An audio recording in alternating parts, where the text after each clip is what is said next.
السلام عليكم ورحمة الله وبركاته. إن الحمد لله نحمده ونستعينه ومن يهده الله فلا مضل له ومن يضلله فلا هادي له وأشهد أن لا إله إلا الله وحده لا شريك له وأن محمدا عبده ورسوله أما بعد فإن الخير الحديث كتاب الله وخير الهدي هدي محمد صلى الله عليه وسلم وشر الأمور محدثاتها وكل محدثة بدعة وكل بدعة ضلالة وكل ضلالة في النار. فأعوذ بالله من الشيطان الرجيم. بسم الله الرحمن الرحيم.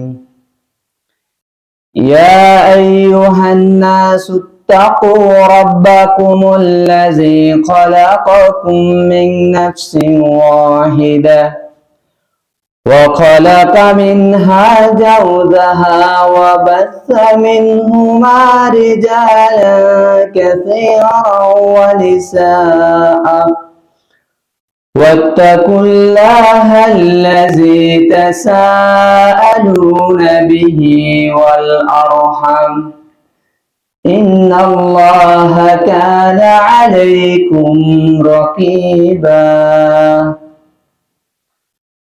أعوذ بالله من الشيطان الرجيم. يا أيها الذين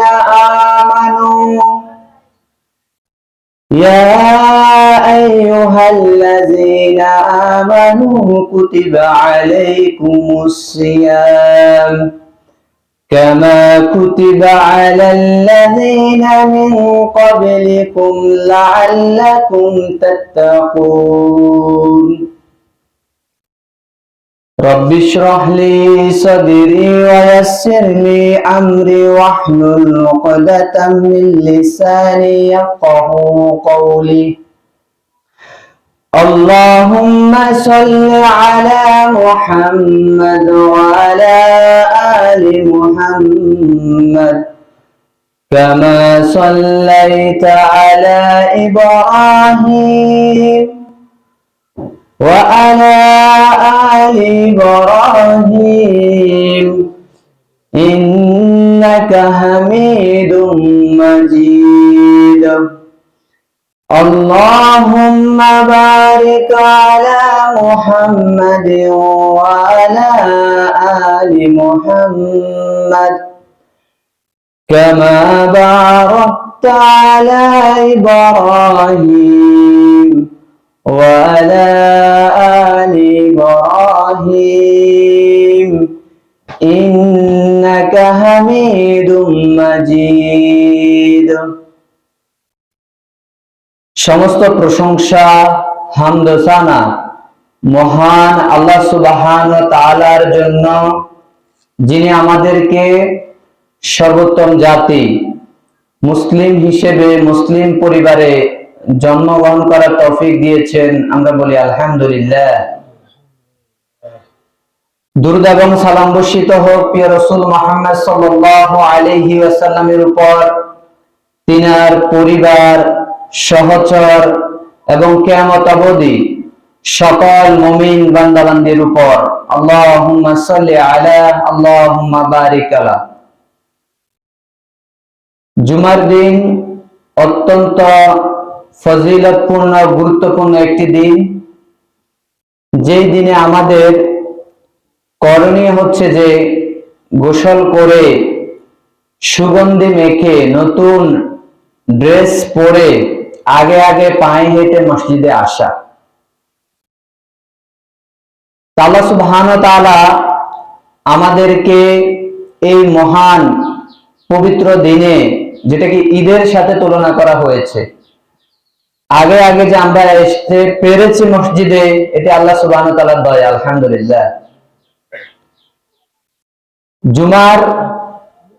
গত জুমাতে আমাদের আলোচনা ছিল যে রমাদান মাসের গুরুত্ব, ফজিলত এবং মাহাত্ম্য নিয়ে।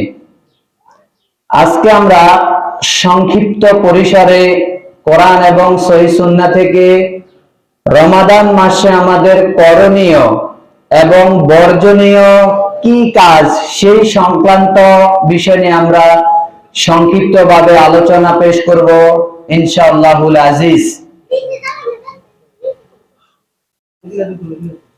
রমাদান মাস হচ্ছে যে বরকতপূর্ণ একটি মাস। নাসাই 2106 নম্বর হাদিসে উল্লেখ করা হয়েছে, রাসূলুল্লাহ সাল্লাল্লাহু আলাইহি ওয়াসাল্লাম বলেন, আতাকুম রমাদানু শাহরুন মুবারাকুন, তোমাদের মধ্যে, তোমাদের মাঝে আগমন করেছে একটি বরকতপূর্ণ মাস। সুবহানাল্লাহ। এই মাসটাতে সকল কাজে, আমলে, সকল ক্ষেত্রে বারাকা খুঁজে পাওয়া যায়। যদি আমরা এই বরকতপূর্ণ মাস থেকে যদি আমাদের জীবনে আমরা বারাকা না নিতে পারি, তাহলে হবে আমাদের সব থেকে বড় ব্যর্থতা। যে মাসটি আমাদের একেবারে হাতের নাগালে চলে এসেছে, দরজার নিকটে চলে এসেছে। আগামী 17 কি 18 তারিখ আমরা রাত্রিবেলাতে প্রস্তুতি নিব সাহারি খেয়ে ইনশাআল্লাহ। তাহলে রমাদান মাস হচ্ছে যে বরকতপূর্ণ একটি মাস। এই মাসে আমরা অন্য 11 মাসের তুলনায় বেশি বারাকা আমরা খুঁজে পাই। আমাদের আমলের ক্ষেত্রে, আমাদের কাজের ক্ষেত্রে, সব বিষয়ে আমরা অন্যরকম একটি বারাকা খুঁজে পাই। এবং রমাদান মাস হচ্ছে যে সিয়াম রাখার মাস, তাকওয়া অর্জনের মাস, যেটি আমরা গত জুমাতে এই বিষয়টা নিয়ে বলেছি যে আল্লাহ সুবহানাহু ওয়া তাআলা বলেছে যে সূরা বাকারা সূরা নাম্বার 2 আয়াত 183 নম্বর আয়াতে, ইয়া আইয়ুহাল্লাযীনা আমানু, হে ঈমানদারগণ, কুতিবা আলাইকুমুস সিয়াম, তোমাদের উপরে সিয়ামকে ফরজ করা হয়েছে, কামা কুতিবা আলাল্লাযীনা মিন ক্বাবলিকুম লাআল্লাকুম তাত্তাকুন, যাতে তোমরা তাকওয়া অর্জন করতে পারো। তার মানে এই মাসটি হলো আমাদের তাকওয়া অর্জনের মাস। আর এই তাকওয়া আমরা অর্জন করব সিয়াম রাখার মধ্য দিয়ে। সিয়ামের মাধ্যমে আমাদের তাকওয়া অর্জন করা সম্ভব হবে। সিয়াম, আল্লাহ সুবহানাহু ওয়া তাআলা এই মাসে পবিত্র কোরআন নাজিল করেছেন। সুবহানাল্লাহ। সূরা বাকারা সূরা নাম্বার 2 আয়াত 185 নম্বর আয়াতে আল্লাহ সুবহানাহু ওয়া তাআলা বলেছেন, শাহরু রমাদানাল্লাযী উনজিলা ফীহিল কুরআন হুদাল লিন্নাস, এই কোরআন আল্লাহ সুবহানাহু ওয়া তাআলা নাজিল করেছে মানুষের হিদায়াতের জন্য রমাদান মাসে। সুবহানাল্লাহ। তাহলে রমাদান মাস হচ্ছে কোরআন নাজিলের মাস, সিয়াম থাকার মাস, তাকওয়া অর্জনের মাস। তাহলে এই মাসে বড় একটি করণীয় হচ্ছে যে সিয়াম পালন করা। 2 নম্বর বিষয় হচ্ছে যে কোরআন যেহেতু নাজিল হয়েছে, তাহলে এই মাসে আমরা অধিক পরিমাণে কোরআন তেলাওয়াত করব। বেশি বেশি আমরা কোরআন তেলাওয়াত করব এই মাসেই। তার মানে এটা নয় যে অন্য মাসে আমরা কোনো কোরআন তেলাওয়াত করব না। বিষয়টা কি তাই যে রমজান মাসে কোরআন তেলাওয়াত করার পরে আমরা সেটাকে জুলদানি পেঁচিয়ে রেখে দিব আরেক রমাদানের জন্য? না, আমরা সব সময় কোরআন তেলাওয়াত করব, কিন্তু রমাদান মাসে বেশি তেলাওয়াত করব। তাহলে রমাদান মাসে করণীয় হচ্ছে সিয়াম পালন করা। আরেকটি সিয়াম কেউ যদি থাকে, গত জুমাতে আমরা আলোচনা করেছি, একটা সিয়াম থাকার কি ফজিলত। সহিহ বুখারীর 1904 নম্বর হাদিসে এসেছে, রাসূলুল্লাহ সাল্লাল্লাহু আলাইহি সাল্লাম বলেন, অন্যান্য যে আমলগুলো রয়েছে আল্লাহ সুবহানাহু ওয়া তাআলা সেগুলোর জন্য বান্দাকে সওয়াব প্রদান করে, নেকি প্রদান করে আদম সন্তানের, কিন্তু সিয়ামের ক্ষেত্রটা একটু ব্যতিক্রম। আল্লাহ সুবহানাহু ওয়া তাআলা বলেন, তার মানে এটি হাদিসে কুদসি, যে হাদিসে রাসূলুল্লাহ সাল্লাল্লাহু আলাইহি সাল্লাম বলেন, আল্লাহ বলেন, ওই হাদিস থেকে বেশি গুরুত্ব। এটা হাদিসে কুদসি বলছে, আসিয়ামু লি ওয়া আনা আজজি বিহি, সিয়াম হচ্ছে আমার জন্য আর এর প্রতিদান আমি আল্লাহ প্রদান করব। সুবহানাল্লাহ। সিয়ামের কোন ফজিলত এভাবে বর্ণিত হয় না যে সিয়াম রাখলে এত কোটি নেকি, সিয়াম করলে এই সব, এভাবে বলা হয় না। বলা হচ্ছে যে সিয়াম হচ্ছে আমার জন্য আর এর প্রতিদান আমি আল্লাহ প্রদান করব। সুবহানাল্লাহ। তাহলে আল্লাহ সুবহানাহু ওয়া তাআলা মহান, তার পুরস্কার হবে অনেক অনেক বড়। তিনি আমাদেরকে সব প্রদান করবেন নিজ হাতে, আল্লাহ সুবহানাহু ওয়া তাআলা দিবেন সেটি। আর আমরা এখান থেকে বুঝতে পারি আল্লাহ সুবহানাহু ওয়া তাআলার হাত রয়েছে, পা রয়েছে, কিন্তু কোন সৃষ্টিজীবের মতো নয়। লাইসা কামিসলি শাইউন ওয়া হুয়াস সামিউল বাসীর, সূরা সূরার 11 নম্বরের আয়াতে এসেছে, আল্লাহর সমতুল্য কিছুই নেই, আল্লাহর মতো কিছুই নেই। সূরা নামলের 65 নম্বর আয়াতে আল্লাহ তাআলা বলছে, ফালা তাদরিবু লিল্লাহি আমসাল, তোমরা আল্লাহর সাথে কোনো কিছুকে উদাহরণ দিবে না, কোনো কিছুর সাথে ম্যাচ করবে না, মিল করবে না, উদাহরণ পেশ করবে না। কারণ দুনিয়ার কিছুর সাথে আল্লাহ সুবহানাহু ওয়া তাআলার মিল নেই। আল্লাহ সুবহানাহু ওয়া তাআলা আলাদা, কিন্তু এগুলোকে অস্বীকার করা যাবে না। যেহেতু কোরআনে এসেছে আল্লাহ সুবহানাহু ওয়া তাআলা নিজ হাতে আদম আলাইহিস সালামকে সৃষ্টি করেছেন। সূরা সদের সূরা নাম্বার 38 আয়াত 75তম আয়াতে আল্লাহ সুবহানাহু ওয়া তাআলা বলেছে যে আমি যাকে নিজ দুই হাতে সৃষ্টি করেছি তাকে সিজদা করতে তোমাকে কিসে বারণ করেছে হে ইবলিস। তার মানে আল্লাহ সুবহানাহু ওয়া তাআলা নিজ হাতে সৃষ্টি করেছেন আদম আলাইহিস সালামকে। এবং জান্নাতের যে গাছ, এটি আল্লাহ সুবহানাহু ওয়া তাআলা রোপণ করেছেন নিজ হাতে। তাওরাত আল্লাহ সুবহানাহু ওয়া তাআলা নিজ হাতে লিখেছেন। এগুলো অনেক বর্ণনা রয়েছে, কিন্তু আমরা আল্লাহ সুবহানাহু ওয়া তাআলার হাতকে অস্বীকার করব না। আবার বলবো না যে কোন সৃষ্টির মতো, আমরা বলবো যে কি রকম সেটা আমরা জানি না, কিন্তু আছে। আমরা সেটাকে কুদরতি বলে উড়িয়ে দিতে পারি না, কোনো কিছুর সাথে আমরা মিল করতে পারি না। আমরা বলবো অবশ্যই আছেন। জাহান্নামীদেরকে জাহান্নামে দেওয়ার পরে আল্লাহ সুবহানাহু ওয়া তাআলা বলবে, জাহান্নাম তুমি কি পূর্ণ? সে বলবে হাল মিন মাজিদ, আর কি কিছু আছে? তখন আল্লাহ সুবহানাহু ওয়া তাআলা তার উপরে পাহাড়ে রাখলে সে বলবে কদ কদ, যথেষ্ট যথেষ্ট, অনেক হয়েছে। তখন আল্লাহ সুবহানাহু ওয়া তাআলা তাহলে এখান থেকে পা সাব্যস্ত হয়, কিন্তু সেটি কি রকম আমরা জানি না। আল্লাহ সুবহানাহু ওয়া তাআলার চেহারা রয়েছে, কিন্তু কি রকম আমরা জানি না। কিন্তু যেটা বলে নাই সেটা আমরা জোর করে বানাতে পারবো না। যেমন আল্লাহ সুবহানাহু ওয়া তাআলা কানের কথা বলেনি, কিন্তু আল্লাহ শুনেন বলছে। নাকের কথা বলেনি, পিঠের কথা বলেনি, পেটের কথা বলেনি, মাথার কথা বলেনি। আমরা জোর করে এগুলো বানাতে পারবো না। কোরআনে এবং হাদিসে যেভাবে এসেছে ঠিক সেভাবে আমরা বিশ্বাস করি, কোনো ধরন নির্ধারণ করা ছাড়া, কোনো কিছুর সাথে মিলানো ছাড়া। পায়ের কথা এসেছে, পায়ের গোছার কথা সূরা কলমের 42তম আয়াতে এসেছে।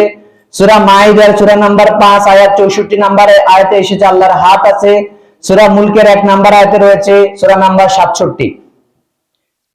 মুখমণ্ডলের কথা এসেছে সূরা রহমানের 27 থেকে 27 নম্বর আয়াতের মধ্যে। দুই চোখের কথা এসেছে, কিন্তু কি রকম কি ধরন সেটা আমরা জানি না। এই হাদিসে বলছে আমি আমার বান্দাদেরকে যে নিজ হাতে তাদেরকে আমি প্রতিদান দিব সিয়ামের। সুবহানাল্লাহ, কত বিশাল কত বড় হতে পারে সেই পুরস্কারটা। এবং আল্লাহ সুবহানাহু ওয়া তাআলা যারা সিয়াম পালন করে তাদের জন্য আলাদা জান্নাতের একটা গেট রয়েছে, যে গেট থেকে তাদেরকে ডাকা হবে। সুবহানাল্লাহ। সহিহ বুখারীতে এসেছে 1899 নম্বর হাদিসে রাসূলুল্লাহ সাল্লাল্লাহু আলাইহি সাল্লাম বলেন যে জান্নাতে আলাদা একটা গেট থাকবে, যার নাম হবে বাবুর রায়্যান। এই রায়্যান নামক গেট থেকে শুধুমাত্র সিয়াম পালনকারীদেরকে ডাকা হবে। সুবহানাল্লাহ। তাহলে সিয়াম রাখার জন্য আলাদা তার মর্যাদা রয়েছে, যারা সিয়াম রোজা পালন করবে তাদের জন্য। এবং সিয়াম রাখার জন্য একটি মাস ফরজ, সিয়ামের জন্য আলাদা একটি মাস নির্ধারণ করা হয়েছে, সেটি হচ্ছে রমাদান মাস। এছাড়া আমরা বলেছি অনেক নফল সিয়াম রয়েছে, কিন্তু ফরজ সিয়ামের জন্য একটা মাস 11 মাসের মধ্যে আলাদা একটি মাস নির্ণয় করা হয়েছে বা নির্ধারণ করা হয়েছে, সেটি হচ্ছে রমাদান মাস। এই মাসে প্রধান করণীয় হচ্ছে যে সিয়াম পালন করা। এক মাস জুড়ে আমরা সিয়াম পালন করব, সেটার জন্য আমরা আগ থেকে আমরা প্রস্তুতি নিব, যাতে আমরা এই মাসটাতে সিয়াম পালন করতে পারি। আল্লাহর কাছে আমরা দোয়া করব যাতে এই মাসটাকে আমরা পেতে পারি। সহিহ তারগিব আর তারহিব একটা সহিহ হাদিস এসেছে 995 নম্বর হাদিস, যে হাদিসে বলা হচ্ছে কাব ইবনে উজরা থেকে রাদিয়াল্লাহু তাআলা আনহু থেকে বর্ণিত, রাসূলুল্লাহ সাল্লাল্লাহু আলাইহি সাল্লাম বলেন যে বলা হলো মিম্বার আনো, তখন মিম্বার আনা হলো। বলা হলো রাসূলুল্লাহ সাল্লাল্লাহু আলাইহি ওয়াসাল্লাম যখন প্রথম মিম্বারে উঠলেন তখন বললেন আমিন, দ্বিতীয় মিম্বারে যখন উঠলেন তখন বললেন আমিন, তৃতীয় মিম্বারে যখন উঠলেন যে তৃতীয় তাকে বা স্তরে যখন উঠলেন তখন বললেন আমিন। এই হাদিসটা আমরা জানি সবাই। জিবরাইল আলাইহিস সালাম এসে বলেছে, সাহাবীরা জিজ্ঞেস করলেন ইয়া রাসূলুল্লাহ আপনি কেন আমিন আমিন বললেন, আগে কখনো এমনটি করেননি। তো বলছে যে আমাকে বলা হলো যে ব্যক্তি রমাদানের মতো একটি মাস পেল আর নিজের গুনাহ খাতাকে ক্ষমা করতে পারলো না, তার জন্য লানত, ধ্বংস, নাউজুবিল্লাহ। তখন আমি বললাম, আমি মুহাম্মদ বললাম আমিন, আল্লাহ কবুল করেন। যে পিতা মাতা পেল কিন্তু সে নিজের গুনাহ খাতা ক্ষমা করে জান্নাত নিতে অর্জন করতে পারলো না, তার জন্য ধ্বংস, আমি মুহাম্মদ বললাম আমিন। বলা হলো যে আমার নাম শোনা পড়া সে দুরূদ প্রেরণ করলো না, দোয়া করলো না, তার জন্য ধ্বংস, আমি মুহাম্মদ বললাম আমিন, আল্লাহ কবুল করেন। তাহলে এটি কত যে গুরুত্ব রাখে যে সিয়ামের একটা রমাদান মাস পেল আর নিজের গুনাহ খাতা কেউ ক্ষমা করতে পারলো না, তার জন্য হলো ধ্বংস, নাউজুবিল্লাহ। আল্লাহ আমাদেরকে হেফাজত করুক, যাতে আমরা এই মাসটার যথাযথ মর্যাদা দিতে পারি এবং আমরা এই মাসটাতে পুরো রমাদান জুড়ে আমরা সিয়াম পালন করতে পারি। তাহলে 1 নাম্বার করণীয় হচ্ছে সিয়াম পালন করা। 2 নাম্বার হচ্ছে এই মাসে কোরআন নাজিল হয়েছে যেহেতু বেশি বেশি কোরআন পাঠ করা, কোরআন তেলাওয়াত করা। 3 নাম্বার হচ্ছে যে সিয়াম থাকার পাশাপাশি অবশ্যই 5 ওয়াক্ত সালাত আমাদেরকে পড়তে হবে। কি শুধু রমাদান মাসে আমরা সিয়াম পালন যে সালাত পড়বো, বাকি রমাদান চলে গেলে টুপিটাকে খুলে আমরা আলমারিতে তুলে রাখবো? কি বলেন? নাকি আমরা সব সময় আমরা সালাত পড়বো? সব সময় 5 ওয়াক্ত সালাত ফরজ। 5 ওয়াক্ত সালাতের 17 রাকাত হচ্ছে ফরজ নাকি? আর সিয়াম হচ্ছে একদিন একটা সিয়াম থাকলে একটা ফরজ আদায় হচ্ছে। কেউ একজন একদিন সিয়াম পালন করলো, 5 ওয়াক্ত সালাত পড়লো না, কি হলো? 17 রাকাত ফরজ মিস করলো নাকি? তাহলে সেটা তো করা যাবে না। অবশ্যই এই সিয়াম আমাকে শিক্ষা দিবে আল্লাহর ভয়, আল্লাহকে ভয় করতে হবে, আল্লাহর ইবাদত করতে হবে। তাহলে এবং রমাদান মাস এমন একটা মাস যে মাসে একটা ইবাদতের আমেজ, একটা যে ইমানি জজবা মানুষের চলে আসে, একটা সহানুভূতি মানুষের চলে আসে। রমাদানের অনেক হিকমা রয়েছে। আমার সময় খুবই সংক্ষিপ্ত, তাই এগুলো বলার এত বেশি সময় আমার নাই। নাহলে এই যে সিয়ামের অনেক হিকমা রয়েছে, তার মধ্যে একটা হচ্ছে আত্মশুদ্ধি, নিজের পবিত্র করা, নিজেকে সংশোধন করার বড় একটি মাধ্যম হচ্ছে কিন্তু সিয়াম। এই সিয়ামটা এমনিতে আল্লাহ সুবহানাহু ওয়া তাআলা ফরজ করেননি, তার একটা হিকমা রয়েছে। তার মধ্যে অন্যতম হচ্ছে যে তাহলে নিজের আত্মাকে পরিশুদ্ধ করা, নিজের যে গুনাহ খাতার পাহাড় হয়ে গেছে, যে কন্টিনিউ একটা পাপ হচ্ছে, এটাকে স্টপ করার জন্য একটা মাস। আমরা কিছুক্ষণ পরে এগুলো আলোচনা করব, কোন কাজ থেকে আমরা বিরত থাকবো সেগুলো আমাদের চলে আসবে ইনশাআল্লাহ। যে সিয়াম আমাদেরকে শিক্ষা দেয় তাকওয়া অর্জন, আল্লাহভীতি, নিজেকে পবিত্র করা এবং একটা যেই ভ্রাতৃত্ব তৈরি করা, একটা সুন্দর বন্ধন এক মুসলমান অন্য মুসলমানের সাথে। শুধু সিয়ামের মধ্যে আপনি দেখবেন যে এক অন্যকে ডাকাডাকি করছে, কত সুন্দরভাবে তাকে সাহারির সময় ডাকছে, ইফতারি করাচ্ছে, তার খোঁজ খবর নিচ্ছে, সালাতের জন্য ডাকছে, এটা অন্য সময় আপনি পাবেন না। তাহলে এটা আমাদের ভ্রাতৃত্বকে মজবুত করে, ঐক্য তৈরি করে কিন্তু সিয়ামের মাস, এই রমাদান মাসটা। এর মধ্যে অনেক হিকমা রয়েছে। আপনি যখন কষ্ট পাচ্ছেন ক্ষুধার তাড়নাতে, তখন আপনাকে এটা উপলব্ধি করা যে গরিব দুঃখী এরকম কিন্তু তারা কষ্টটা পায়। তাহলে আপনার একটু অন্তরটা নরম হবে যে খাওয়ার তো একটা কষ্ট আছে, ক্ষুধার একটা অনুভূতি আছে। আপনি যখন অনুভব করবেন তখন একজন দরিদ্র মানুষকে, একজন গরিব মানুষকে কিন্তু আপনি খাওয়ার দানে উৎসাহিত হবেন। একটা হিকমা রয়েছে। এবং এই সিয়াম যখন আপনি থাকবেন তখন আপনার মধ্যে কিন্তু দুনিয়ার প্রতি একটা লোভ এটি কাটা যাবে। কি কারণে? কারণ এই যে যখন আপনি খাওয়ার দাওয়ার প্রতি এত উৎসাহিত হচ্ছেন না, আপনার আত্মা পরিশুদ্ধ হবে, তখন যে কোনো একটা খাওয়ার পেলে আপনি বলবেন যে আলহামদুলিল্লাহ, একটা খাওয়ার হলে তো হয়। আপনার মধ্যে এই একটি মনোভাব চলে আসবে। দুনিয়ার যে চাকচিক্যময় মজাদার সুস্বাদু যত খাবার আছে, এগুলোর উপর আপনি প্রলুব্ধ হবেন না যত বেশি আপনি সিয়াম পালন করবেন। তাহলে সিয়াম রমাদান মাসে আমাদের বড় একটি করণীয় হচ্ছে সিয়াম পালন করা এবং 5 ওয়াক্ত সালাত সেটি পড়া। 5 ওয়াক্ত সালাত এটা অবশ্যই লাগবে। রমাদান মাসে আমাদের বড় আরেকটি করণীয় হচ্ছে যে দান সাদাকা করা। আর দান সাদাকা রাসূলুল্লাহ সাল্লাল্লাহু আলাইহি সাল্লাম রমাদান মাসে বেশি, এবং যেই জড় হাওয়া তার থেকে আরো দ্রুতগামী তিনি, তার মানে তার থেকে বেশি তিনি দান করতেন।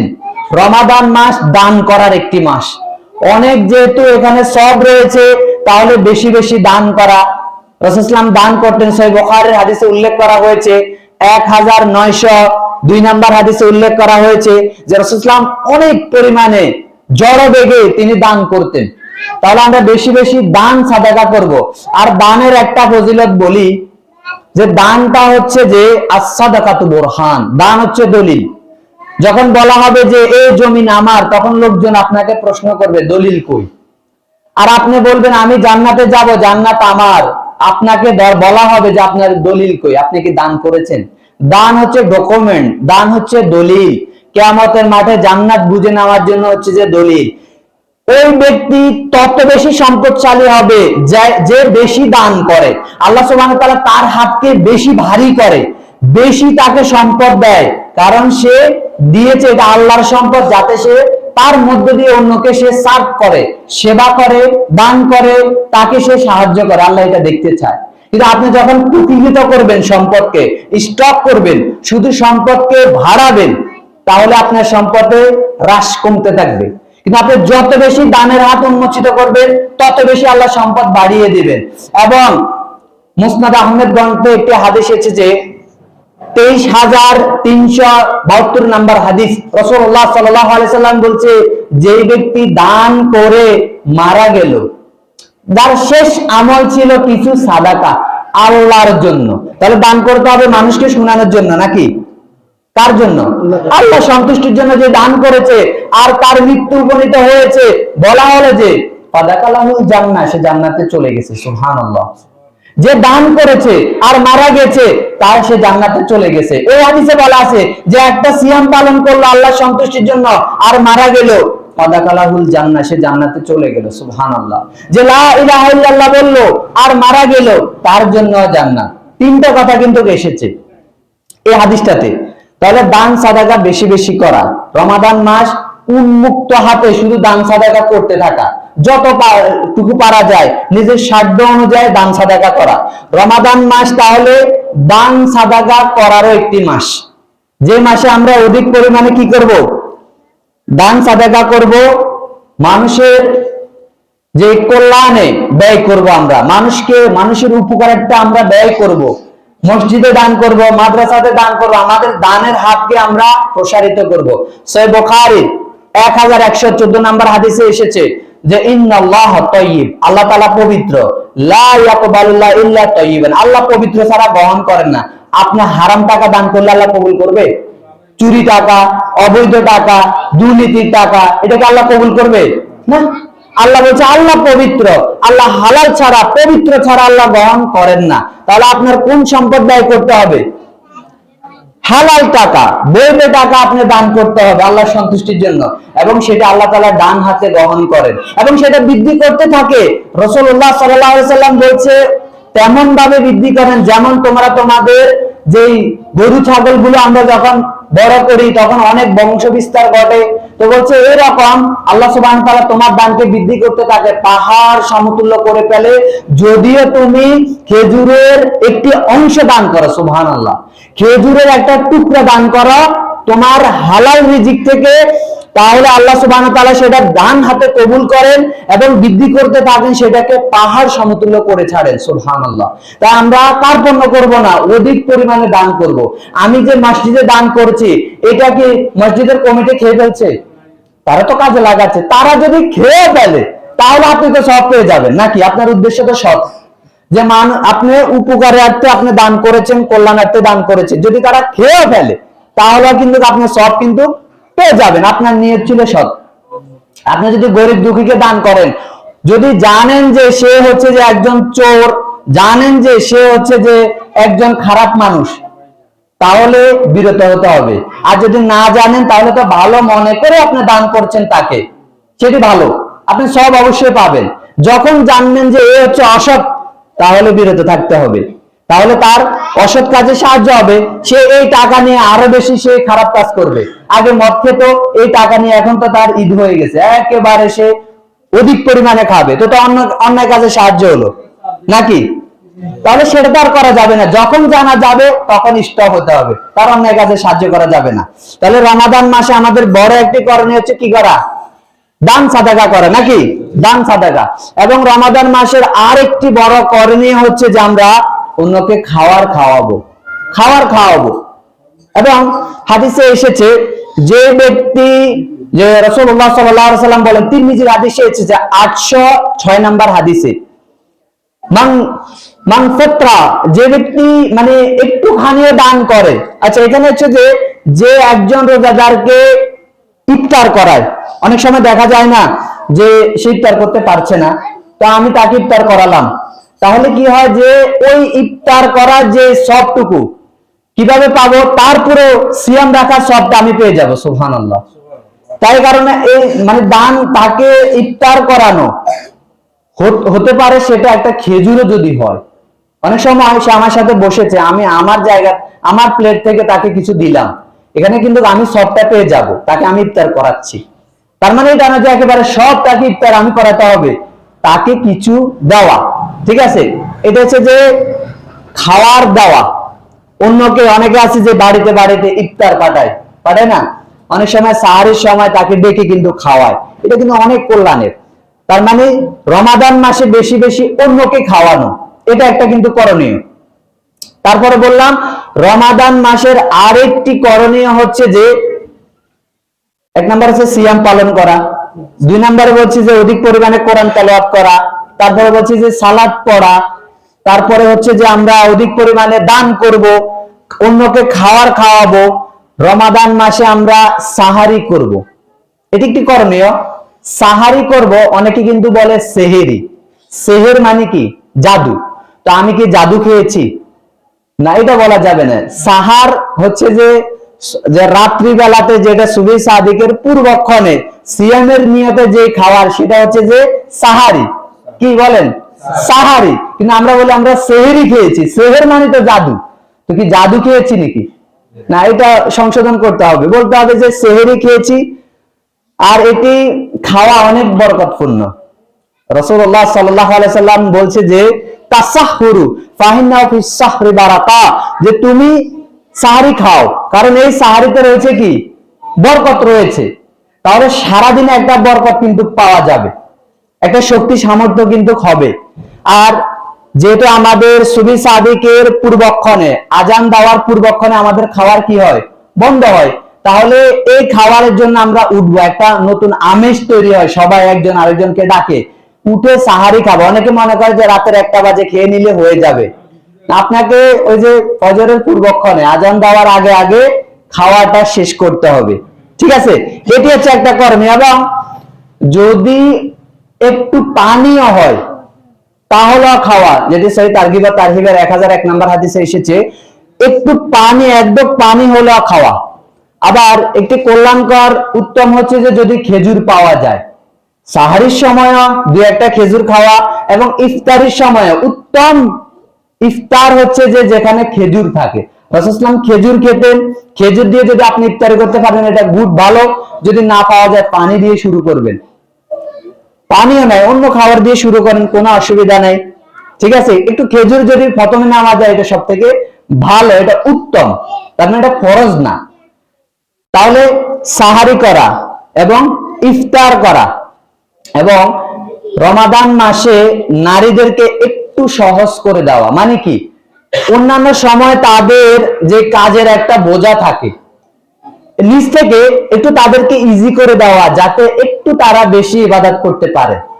ধরেন কোরআন তেলাওয়াত যাতে করতে পারে। মানে ওই যে বিভিন্ন যে আমরা ইফতারের জন্য আইটেমের উপর আইটেম আমরা তৈরি করার জন্য ব্যতিব্যস্ত হয়ে পড়ি, এই খাওয়ার ওই খাওয়ার, একটু নিজেকে গুটিয়ে যে খাওয়াটা একটু কন্ট্রোল করলাম, তাদেরকে একটু সুযোগ করে দিলাম যাতে তারা একটু বেশি ইবাদত করতে পারে। অন্যান্য 11 মাসের তুলনায় একটা মাস এসেছে যাতে তারা একটু বেশি আমল করতে পারে, তাদেরকে একটু সুযোগ করে দেওয়া। তারপরে রমাদান মাসে গুনাহ খাতার জন্য মাপ চাওয়া। গুনাহ খাতার জন্য আল্লাহ সুবহানাহু ওয়া তাআলার নিকট মাপ চাওয়া, যত বেশি ইস্তিগফার করা যায় ততই ভালো। এবং রমাদান মাসে যদি লাইলাতুল এই যে তারাবির সালাত যে পড়ে, তারাবির সালাত এটা একটা করণীয় কিন্তু। তাহলে সহিহ বুখারীর 2009 নাম্বার হাদিসে এসেছে, মান কামা, যে ব্যক্তি দাঁড়ায়, যে মান কামা ঈমানান ওয়া ইহতিসাবান গুফিরা লাহু মা তাকাদ্দামা মিন জানবি। মান কামা রমাদান, যে ব্যক্তি রমাদানে দাঁড়ায়, তার মানে এখানে তারাবির সালাতের কথা বলছে। তাহলে তার পেছনে সমস্ত আমল আল্লাহ সুবহানাহু ওয়া তাআলা গুনাহ খাতা ক্ষমা করে দিবেন। সুবহানাল্লাহ, সমস্ত গুনাহ ক্ষমা করে দিবেন যে ব্যক্তি তারাবির সালাত পড়ে। আর তারাবির সালাতের জন্য আবু দাউদের একটি হাদিসে এসেছে, যেটি ইবনু মাজার হাদিসে এসেছে 1375তম হাদিসে, আবু দাউদে এসেছে 1375 নাম্বার হাদিসে এসেছে, যে যে ব্যক্তি ইমামের সাথে শেষ করে, তার মানে ইমাম যদি আমাদের 20 রাকাত পড়ে, তাহলে আমরা কত রাকাত পড়বো? 20 রাকাত পড়ে বিতির পর ওনার সাথে শেষ করব। তাহলে আমি সারা রাত কিয়ামুল লাইল, রাতের সালাত পড়ার সওয়াব পাবো। সুবহানাল্লাহ। যদি ওনার সাথে শেষ করি, এখন উনি যদি আরো বেশিও পড়ে, তাহলে আমরা আরো বেশি পড়বো নাকি? উনি যদি আর একটু কম পড়ে, উনি যা পড়ে আমরা তা পড়বো। অনেকে আছে দেখবেন যে 2-4 রাকাত পড়ে মনে করে আমার তারাবি শেষ। আপনি কিন্তু সারা রাত ইবাদত করার ওই সওয়াবটা কিন্তু পাবেন না। তাই কি করতে হবে? ওনার যে ইমামের সাথে শেষ করা। তারপরে রমাদান মাসের বড় একটি করণীয় হচ্ছে যে লাইলাতুল কদর খোঁজা, সেটা শেষে। তাহলে লাইলাতুল কদর নিয়ে আলাদা এর গুরুত্ব নিয়ে বলতে হবে। আল্লাহ সুবহানাহু ওয়া তাআলা সুযোগ দিলে আমরা বলবো। রমাদান মাসের বর্জনীয় কাজ, তার মধ্যে বড় একটি হচ্ছে যে পাপ কাজ থেকে বিরত থাকা। আপনি সিয়াম থেকেছেন, সিয়াম মানে কি? বিরত থাকা, তার বর্জন করতে হবে। কি বিরত থাকবেন, কি বর্জন করবেন? হারাম কাজ থেকে বিরত থাকতে হবে। হারাম কথা থেকে বিরত থাকতে হবে। মান লাম ইয়াদা কাওলা যুরি ওয়াল আমাল বিহি ফালাইসা লিল্লাহি হাজাতান আন ইয়াদা তাআমাহু ওয়া শারাবাহু। রাসূলুল্লাহ সাল্লাল্লাহু আলাইহি সাল্লাম বলছে যে সহিহ বুখারীর 1903 নম্বর হাদিসে এসেছে, যে ব্যক্তি সিয়াম পালন করলো আর সে যে তার মন্দ কথা কর্ম থেকে বিরত হলো না, পাপ কাজ থেকে বিরত হলো না, তার এই খাদ্য বর্জনে আল্লাহ সুবহানাহু ওয়া তাআলার কোনো প্রয়োজন নেই। নাউজুবিল্লাহ। সে সিয়াম থাকলো কিন্তু সে মিথ্যা কথা বলছে, গীবত করছে।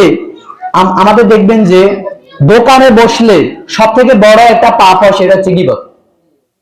যে সেখানে আমরা অন্যের সমালোচনা সব থেকে বেশি করার একটা জায়গা হচ্ছে কি দোকান। সে দোকানে বসলে সিয়ামের দিনে, রোজা থেকে দেখবেন যে আপনার রোজা থাকার এটা না থাকার মতো, আপনি যখন অন্যের সমালোচনা করা শুরু করলেন, ওই লোকটা একেবারেই খারাপ, শুধু আমি ভালো, এরকম হয় না? ওখানে বসলে হবে যে কি অন্যের সমালোচনা শুরু হবে। এগুলো থেকে কিন্তু সিয়াম অবস্থায় বিরত থাকতে হবে। তার মানে অন্য সময় করা যাবে না, অন্য সময় কিন্তু এটা পাপ, তো পাপে ওটা সর্ব অবস্থায় পাপ। গীবত করা অন্যর, যে আপনি পিঠ পেছনে সমালোচনা করবেন যেটা শুনলে সে কষ্ট পায়, এটা তো গীবত। একটা কথা বলছেন তার মধ্যে থাকলেও সেটা পাপ যদি সে কষ্ট পায় এই কথা শুনলে। তাহলে গীবত থেকে বিরত থাকতে হবে। তাহলে গীবত থেকে বিরত থাকতে হবে, মিথ্যা কথা বলা থেকে বিরত থাকতে হবে, চোখের হেফাজত করতে হবে। আপনি দেখবেন যে আপনি সিয়াম থেকেছেন, এখন দোকান যারা দোকানদার তাদের জন্য এটা অনেক বড় একটা চ্যালেঞ্জ হয়ে দাঁড়ায়, নাকি? অনেক কাস্টমার আসে না? তো আপনি সিয়াম থাকা অবস্থাতে সর্বাত্মক চেষ্টা করবেন নিজেকে সংযত রাখার জন্য, নিজের দৃষ্টিকে সংযত রাখার জন্য, কারণ আপনি সিয়াম রয়েছে। এখন বেগানা নারীর দিকে আপনি যখন হা করে তাকিয়ে থাকবেন, তখন তো আপনার সিয়ামের সমস্যা হয়ে যাবে। সিয়াম থেকে আপনি যত বেশি সম্ভব নিজেকে, যে দৃষ্টিকে সংযত রাখা। তারপরে সিয়াম থেকে, এখন আপনি বলবেন যে আমি দোকানদার নয়, তো আপনার পাপ তো আরো বেশি আছে, মোবাইল রয়েছে, এবার আপনি নিজে নিজে স্ক্রলিং করছেন, আপনি ফেসবুকে ঢুকছেন, বিভিন্ন ইউটিউবে ঢুকছেন, তখন তো পাপ আরো বেশি। এখন তো আরো সহজ হয়ে গেল, কাঁথার ভিতরে শুয়ে, ল্যাপের ভিতরে শুয়ে তো এখন দেখা যায় না? সিয়াম থাকা অবস্থাতে এগুলো কিছুই করা যাবে না, বিরত থাকতে হবে, কারণ এখানে অনেক অপ্রীতিকর জিনিস সামনে চলে আসে, নাকি? অন্তত সিয়াম অবস্থায় এগুলো বদ্ধ করবে, যেহেতু আমি সিয়াম রয়েছি। আবার আমাদের হারাম এমন কিছু অভ্যাস রয়েছে, এগুলো কিন্তু বর্জন করার বড় একটা সুবর্ণ সুযোগ হচ্ছে সিয়াম। সেটা কি? যেমন আপনি পান খান, জর্দা খান, আপনি সিগারেট খান, আপনি হারামে আসক্ত। এটা ছাড়ার একটা মোক্ষম সময় হচ্ছে কিন্তু রমাদান মাস। অনেকে বলে যে আমি এগুলো ছাড়তে পারছি না, আমি মনে হয় কখনো এগুলো ছাড়তে পারবো না, এগুলো শয়তানি কথা। আসলে মানুষ চাইলে সবই সম্ভব। বিজ্ঞান, মেডিকেল সায়েন্স বলে যে একজন ব্যক্তি 21 দিন সময় লাগে একটা নতুন অভ্যাস গড়তে, তাহলে তো আপনি তো 30 দিন সময় পাচ্ছেন। যে 30 দিন আপনি দিনে কিন্তু খাচ্ছেন না, তাহলে এগুলো যখন আপনি দিনে বিশাল একটা সময় আপনি বিরত থাকতে পারছেন, তার মানে আপনার দ্বারা সম্ভব।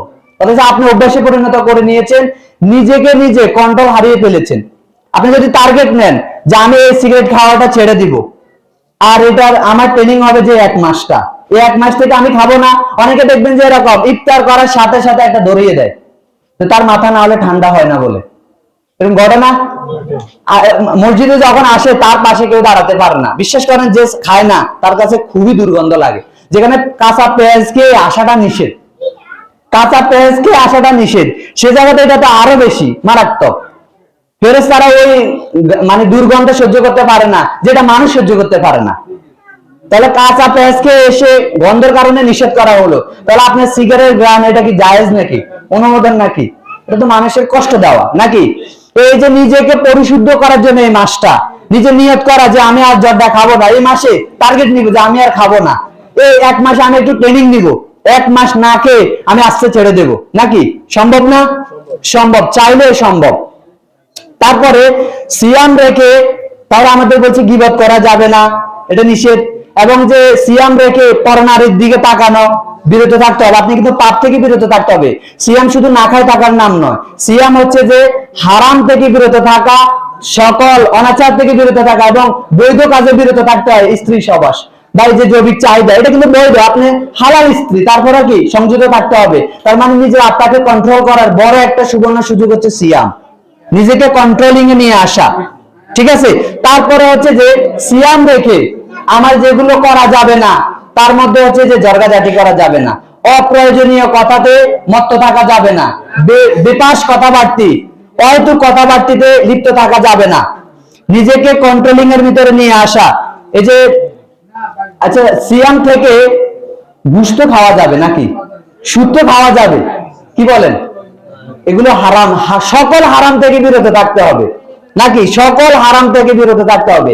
আর এটা শুধু সিয়ামের এই মাসটার জন্য না, এটা সর্ব অবস্থায় হারাম। সুদ খাওয়া কি জায়েজ? একটা আয়াত বলবো, এটা নিয়ে আলাদা একটা জুমা কথা বলা যায়, সময়টা আমাদের সংক্ষিপ্ত। যেখানে কোরআনে সূরা বাকারা সূরা নাম্বার 2 আয়াত 189 নাম্বার আয়াত 75 নাম্বার আয়াতে রয়েছে যে যদি সে সুদ পরিত্যাগ না করে সে আল্লাহ এবং আল্লাহর নবীর সাথে যুদ্ধের প্রস্তুতি নেয়। নাউজুবিল্লাহ। আপনি আল্লাহর সাথে এবং আল্লাহর নবীর সাথে যুদ্ধের প্রস্তুতি নেন, যেহেতু বলছে কোরআনে বলছে যদি সে সুদ না ছাড়ে। এটা তো ভয়ঙ্কর, এটা তো একটা সমাজ, একটা রাষ্ট্র ধ্বংস হয়ে যায়। তো সংক্ষিপ্ত ভাবে আজকে যে জুমার কিছু করণীয় এবং কিছু বর্জনীয় বলেছি, আমি সহকারে আল্লাহ সবাইকে আমাদের মানার তৌফিক দান করুক। এবং এই যে রমাদান আসছে, আল্লাহ সুবহানাহু ওয়া তাআলা পরিপূর্ণ রমাদান আমরা শেষ করার আমাদের ভাগ্যে সেটা জুটিয়ে দেয়, এবং এই রমাদান থেকে যাতে আমরা ভালো মানুষে পরিণত হতে পারি, আমাদের আত্মাকে পরিশুদ্ধ করতে পারি, আমাদের গুনাহ খাতা ক্ষমা করতে পারে, আল্লাহ সেই তৌফিক দান করুক।